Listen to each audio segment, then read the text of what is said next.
ತಿಂಗಳಿಂದಲೂ ಅತಿವೃಷ್ಟಿ ಪರಿಹಾರ ಹಾಗೂ ಮೆಕ್ಕೆಜೋಳ ಖರೀದಿ ಕೇಂದ್ರವನ್ನು ತೆರಬೇಕಂತಕ್ಕಂಥ ಉದ್ದೇಶ ಇಟ್ಕೊಂಡು ಕರ್ನಾಟಕ ರಾಜ್ಯ ರೈತ ಸಂಘ ಹಾವೇರಿ ಜಿಲ್ಲೆ ಘಟಕ ಎಲ್ಲ ತಾಲೂಕು ಕೇಂದ್ರಗಳಲ್ಲಿ ಪ್ರತಿಭಟನೆ ಮಾಡಿದ್ವಿ.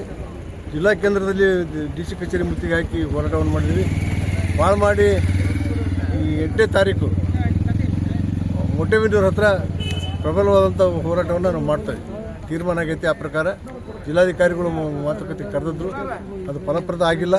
ಬಹುತೇಕ ನಮ್ಮ ಆಳ್ತಕ್ಕಂಥ ಶಾಸಕರು ಮಂತ್ರಿಗಳು ಇವತ್ತು ಉತ್ತರ ಕರ್ನಾಟಕದ ಬಗ್ಗೆ, ಬೆಳೆ ಬಗ್ಗೆ, ನೀರಿನ ಬಗ್ಗೆ ಚರ್ಚೆ ಮಾಡಲಿಕ್ಕೆ ಇವತ್ತು ನಾಳೆ 8ನೇ ತಾರೀಕಿಂದ ಹೊರಟಿದ್ದಾರೆ.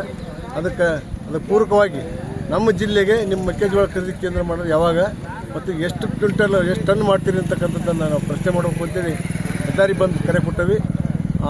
8ನೇ ತಾರೀಕಿನ ದಿವಸ ಮೊಟ್ಟೆಬಿದೂರು ಹತ್ರ ಪ್ರಬಲವಾದಂಥ ಹೋರಾಟವನ್ನು ಮಾಡ್ತೀವಿ. ನಾವು ರೈತರ ನ್ಯಾಯ ಸಿಗದ ಹೊರತು ಆ ಚಳವಳಿಯನ್ನು ವಾಪಸ್ ತೆಗೆಯೋದಿಲ್ಲ. ಒಂದು ವೇಳೆ ನಮ್ಮ ಮೇಲೆ ಏನಾದರೂ ಪೊಲೀಸರು ಬಿಟ್ಟು ಬಂಧನಕ್ಕೆ ಒಳಪಡಿಸಿದ್ರೆ ನಾವು ಅರೆಸ್ಟ್ ಹಾಕೋ ತಯಾರಿದಾಗ ಅದಕ್ಕೆಲ್ಲ ಹೆದರೋದಿಲ್ಲ.